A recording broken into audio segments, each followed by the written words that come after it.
आज हम लोग देखेंगे फैक्टराइजेशन। कुछ फैक्टराइजेशन करेंगे आइडेंटिटीज से और कुछ बीच वाले टर्म को स्प्लिट करें। चलिए, जैसा कि पहला क्वेश्चन है, factorise the following expression 25x² minus y² 2xy। जब भी अब ऐसा क्वेश्चन है, आप ध्यान देना कि ये भी स्क्वायर नंबर है, ये भी स्क्वायर नंबर है और 25 भी हमारा स्क्वायर नंबर है। उसके बाद जो यहाँ पे स्क्वायर नंबर है उसी का मल्टीपल यहाँ है। इसका मतलब कौन सी आइडेंटिटी लगी हुई है? या तो x प्लस वाई का होल स्क्वायर का होता है x square plus y square plus 2x² या x माइनस वाई का होल स्क्वायर का होता है x square plus y square minus 2xy। अब दोनों आइडेंटिटीज में अंतर देखिए। इसमें ये टर्म पॉजिटिव, ये टर्म पॉजिटिव, ये नेगेटिव। इसमें ये टर्म पॉजिटिव, ये टर्म पॉजिटिव और ये भी टर्म पॉजिटिव, मतलब तीनों एक साइन के। आप यहाँ पे भी ध्यान दो, ये नेगेटिव, ये भी नेगेटिव और ये भी नेगेटिव। इसका मतलब ये तीनों टर्म हमारे क्या हुए? सेम साइन के हुए। तो क्या हम कॉमन ले सकते हैं? Of course. उसके बाद लिखेंगे 25 माइनस माइनस, जैसे ही कॉमन लिए ये हो गया हमारा एक्स स्क्वायर, ये भी बन जाएगा वाई स्क्वायर और ये बन जाएगा प्लस का 2xy। और 25 को हम क्या लिख सकते हैं? 5 का स्क्वायर माइनस और x square plus y square plus 2xy क्या बन जाएगा? एक्स प्लस वाई का होल स्क्वायर। अब इसमें कौन सी आइडेंटिटी लगाएंगे? देखिए, जब भी कोई नंबर स्क्वायर में हो और उसके बीच माइनस हो, कुछ नहीं करना, एक बार इसे जोड़ देना है मल्टीप्लाई करके, एक बार इसे माइनस कर देना है। इसी तरीके से एक बार जो है, इसे मान लिया हमने ए और इस पूरे टर्म को मान लिया बी, तो एक बार इसे जोड़ना है। तो ए प्लस बी क्या हो जाएगा? 5 प्लस एक्स प्लस वाई, और मल्टीप्लाई करके एक बार इसे माइनस करना है, मतलब 5 माइनस, इसको मिडिल ब्रैकेट यूज कर, x plus y, middle bracket बंद। अब इसे करेंगे तो 5 प्लस एक्स प्लस वाई, और ये हो जाएगा हमारा 5। ब्रैकेट से बाहर करना हो तो ब्रैकेट के बाहर अगर माइनस हो तो अंदर वाले सबका साइन चेंज, तो ये एक्स भी माइनस का हो जाएगा और वाई भी माइनस का हो जाएगा। देखिए, दोनों टर्म मल्टीप्लाई में आ गया। जब मल्टीप्लाई में आ गया इसका मतलब ये फैक्टराइज हो गया। अब इसे कैसे फैक्टराइज करना है? A square plus A B plus A C plus E C. देखिए, इसमें चार टर्म्स है, तो हम क्या करते हैं, दो दो का पेयर कर लेते हैं। इन दोनों को एक साथ रखते हैं, इन दोनों को एक साथ रखते हैं और कॉमन लेके देखते हैं कि कुछ होता है कि नहीं। तो इक्वल टू ए स्क्वायर और ए बी में क्या कॉमन है? ए है। ए कॉमन लिया, ब्रैकेट स्टार्ट किया। पहले वाले टर्म में अगर ए ले लिए, इसके पास दो ए था तो एक ए बच गया, फिर बीच में प्लस है तो प्लस डाल दिया। यहाँ से ए ले लिया तो बचा क्या? बी, तो बी रख दिया। अब इधर कॉमन क्या दिख रहा है? सी दिख रहा है, तो प्लस का सी कॉमन ले लेते हैं। इस वाले में बचेगा ए और इस वाले से बचेगा, अभी भी बीच में प्लस है, फैक्टराइजेशन अभी भी नहीं हुआ है। हमारे पास दो टर्म बचे, एक ये और एक ए। क्या है इसमें दोनों में कॉमन? तो आप बोलोगे सर ए प्लस बी कॉमन है, तो ए प्लस बी कॉमन ले लिए। पहले वाले से ए बचा, जब भी कॉमन लो तो ब्रैकेट स्टार्ट करो। पहले वाले से ए बचा और दूसरे वाले से सी बचा। अब देखिए, दोनों ब्रैकेट के बीच में क्या मल्टीप्लाई हो गया, तो अब ये फैक्टर हमारे हो गया। चलिए नेक्स्ट देखिए, factorise the following expression m square plus 14m plus 45। अब देखिए, आपको कि सर इसमें आइडेंटिटीज लग सकता है क्या? आइडेंटिटीज भी लगा सकते हैं इसमें, और बिना आइडेंटिटीज के भी बना सकते हैं। इस बार करते हैं स्प्लिट करके, बीच वाले टर्म को स्प्लिट करके। इसके लिए क्या करना पड़ता है, एम स्क्वायर का कोफिशिएंट जो कि यहाँ पे क्या है, कुछ नहीं है तो 1 है, और कांस्टेंट टर्म जो 45, इन दोनों को मल्टीप्लाई कीजिए। तो कहिएगा सर 45 मल्टीप्लाई 1 कितना हो जाएगा? 45, 45। अब 45 का फैक्टर कीजिए। पहले क्या कीजिए, 1, 1 से मल्टीप्लाई 45 ऑलरेडी लिखा हुआ है, उसे लगेगा नहीं क्योंकि ये ऑड नंबर है। हम लेते हैं 3, 3 मल्टीप्लाई 15, दोनों का माइनस देखेंगे तो कितना आ जाएगा? 12 प्लस करने पे 18, बीच वाला टर्म नहीं आ रहा। 3 के बाद कौन से नंबर से लग सकते हैं? 5 से। 5 मल्टीप्लाई 9, 45, इन दोनों को सम करने पे 14 आ रहा है, तो हमारा यही वाला टर्म यूज करेंगे। अब देखिए कैसे लिखेंगे, इक्वल टू एम स्क्वायर, चूंकि प्लस में 14 है, इसका मतलब जो बड़ा नंबर है वो भी प्लस में होगा, एम लगा देंगे, और जो छोटा नंबर वो भी प्लस में होगा, तभी जुड़ने पे कितना देगा? 14m plus 45। अब कॉमन ले लेते हैं, दोनों का पेयर लगा के कॉमन। पहले वाले में से m कॉमन लेते हैं तो पहले वाले बचेगा m, क्योंकि 2m है इसके पास, और इसके पास अगर m ले लेते हैं तो क्या बचेगा? 9। इसी तरीके से इसमें 5 अगर कॉमन लेते हैं तो पहले वाले से m बचेगा और दूसरे वाले से क्या बचेगा? 9। अब हम क्या करेंगे, इन दोनों को में देखेंगे क्या कॉमन है। तो आप कहोगे सर m प्लस 9 कॉमन है, तो m प्लस 9 कॉमन है तो बचा क्या? m प्लस 5 दोनों से। अब दोनों के बीच मल्टीप्लाई हो गया, फैक्टर हमारा हो गया।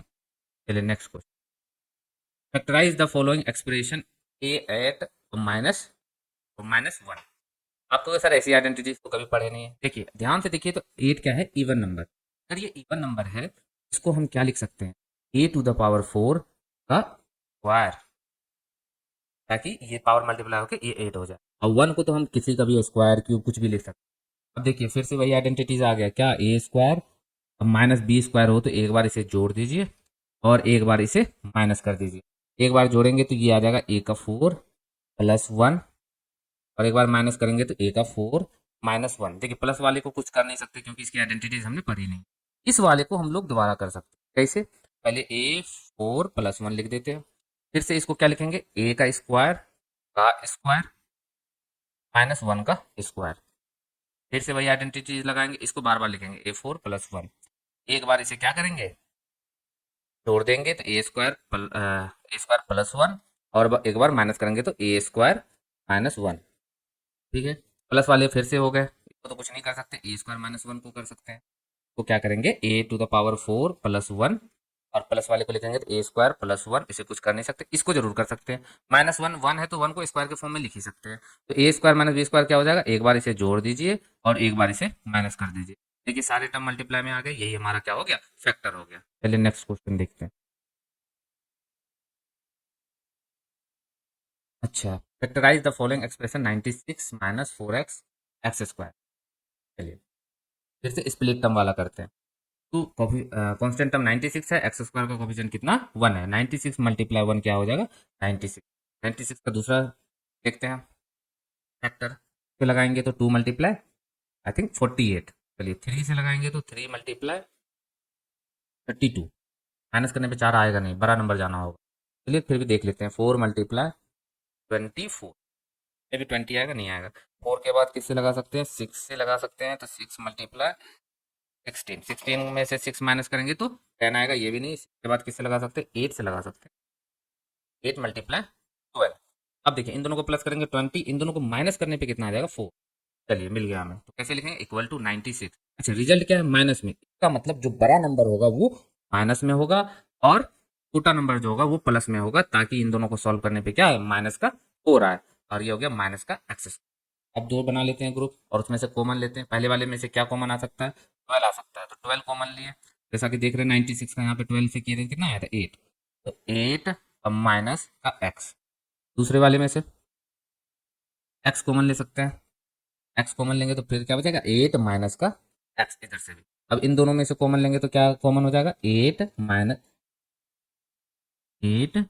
माइनस का एक्स, और इधर क्या बचेगा, पहले वाले से 12 बचेगा और दूसरे वाले से प्लस का एक्स बचेगा। अब दोनों के बीच मल्टीप्लाई हो गया, ये हमारा हो गया फैक्टर। चलिए नेक्स्ट क्वेश्चन देखते।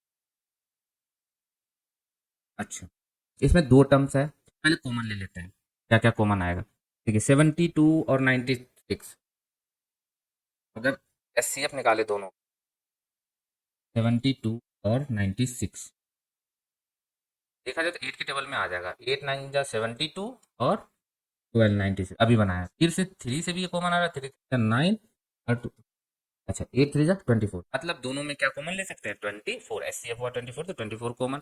अब दोनों में एम है, एन है, एम है, एन है, तो हम पहले एम और एन को लिख देंगे, ब्रैकेट स्टार्ट करेंगे। ठीक है, एम का मिनिमम पावर दोनों में कितना है, तो कहेंगे सर 6 है, तो एम 6 कॉमन ले लिया। एन का मिनिमम पावर 6 है, ये भी कॉमन ले लिए। अब पहले वाले से कंपेयर करते हैं, 24 कॉमन लेने के कारण 72 के नीचे क्या आया था, 3, तो 3 बचा। एम का अगर 6 ले लेते हैं तो खत्म हो जाएगा, कुछ नहीं बचेगा। एन का 6 ले लेते हैं तो एक एन बचेगा।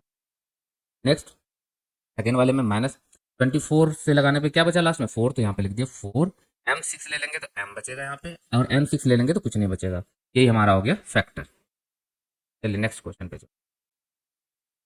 इसको x² plus 2x minus 3, same read the middle term. तो 1 मल्टीप्लाई 3 कितना हो गया, 3। 3 का फैक्टर 1 मल्टीप्लाई 3 ही होता है, तो इसको जोड़ने पे तो 4 आएगा, लेकिन माइनस करने पे कितना आएगा, 2x आएगा, सॉरी 2 आएगा।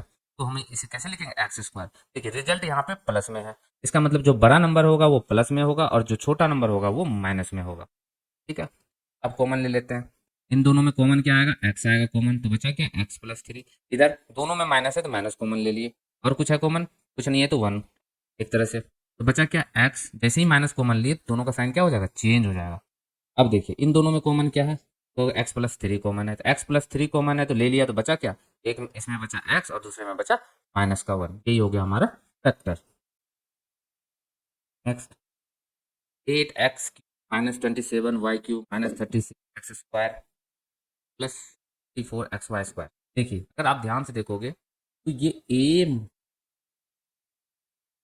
माइनस बी का होल क्यूब का फॉर्मूला है। कैसे, a³ minus b³ minus 3a² b plus का 3ab²। इस आइडेंटिटीज पे इस क्वेश्चन को बिठाते हैं।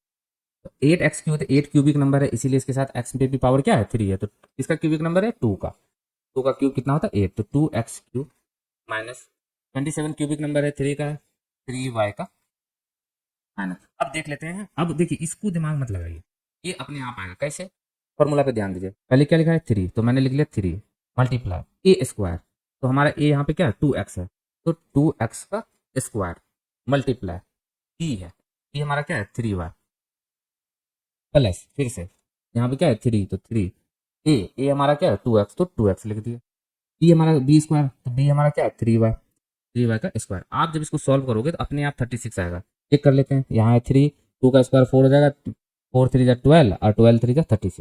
तो इधर आपको इसको ध्यान ही नहीं देना, बस फॉर्मूला पे बैठा के इस वाले टर्म को ए और बी के रूप में रख देंगे। अच्छा अगला टर्म क्या होगा, देखिए ये पूरा का पूरा राइट साइड से मैच हो गया, तो हम लेफ्ट साइड वाले को लिख सकते हैं। लेफ्ट साइड क्या, a माइनस बी का क्यूब, मतलब 2x माइनस 3y का क्यूब हमारा फैक्टर हो गया। चलिए नेक्स्ट क्वेश्चन देखते हैं। Factorise the following expression. Same इसमें तो पहले क्या करेंगे, कोफिशिएंट में देखते हैं किसके टेबल में आ रहा है, दोनों 5 के, और दोनों में वेरिएबल क्या क्या है, एक्स है वाई है, एक्स है वाई है, तो एक्स वाई लिख दिए, ब्रैकेट स्टार्ट कर दिए। एक्स का मिनिमम पावर 8 है, क्योंकि यहाँ पे 12 है, यहाँ पे 8 है, तो 8, वाई का मिनिमम पावर 2 है। चलिए अब जो जो बचेगा लिखते जाते हैं। पहले टर्म में 5 कॉमन लेने पे 5 4 जा 20, तो 4 यहाँ आ गया, एक्स से 8 निकाल लिए तो और कितने एक्स बच जाएंगे, तो 4x बच, माइनस 5 ले लिए तो इसके पास बचा 3, एक्स 8 तो निकाल लिए तो खत्म हो गया, वाई 2 निकाल लिए तो बचा कितना, वाई का स्क्वायर, ब्रैकेट बंद। ये हमारा हो गया वेक्टर। चलिए नेक्स्ट क्वेश्चन, फिर से वही आइडेंटिटीज आ गया, कौन सी, a माइनस बी का होल क्यूब, क्या होता है a³ minus b³ minus 3a²b plus 3ab²। याद रखिएगा स्क्वायर इसका होने पे पॉजिटिव आ जाएगा ये वाला, क्योंकि माइनस खत्म हो जाएगा स्क्वायर। फॉर्मूला याद रखने का भी तरीका यही होता है। इसमें माइनस इसलिए बच गया क्योंकि यहाँ पे b² में नहीं है, b² में नहीं है तो वो अपना माइनस यहाँ पे दे दिया। चलिए इसको सॉल्व करते हैं। 125 किसका क्यूबिक नंबर है, 5 का, तो 5x³ minus 3y³ minus 3 multiply, मैं उधर देखूंगा ही नहीं, मैं पहले लिख दूंगा 5x इंटू 3y, पहले किस पे स्क्वायर है, a² पे है तो 5 पे स्क्वायर, माइनस 3 मल्टीप्लाई 5x फिर से लिख दूंगा, 3y फिर से लिख दूंगा, इस बार इस पे स्क्वायर, और इसका रिजल्ट क्या होता है राइट साइड वाला 5x माइनस 3y पे क्यूब। ये हो गया हमारा फैक्टर। आई होप कि वीडियो अच्छी लगी हो तो अपने दोस्तों के साथ शेयर जरूर कर दीजिएगा, और आप अगर मेरे चैनल पे न्यू है तो प्लीज़ सब्सक्राइब कर लीजिएगा, ताकि ऐसे वीडियो का नोटिफिकेशन आपको मिलते रहे। तो चलते हैं, मिलते हैं दूसरी नेक्स्ट वीडियो में, तब तक के लिए बाय बाय, जय हिंद।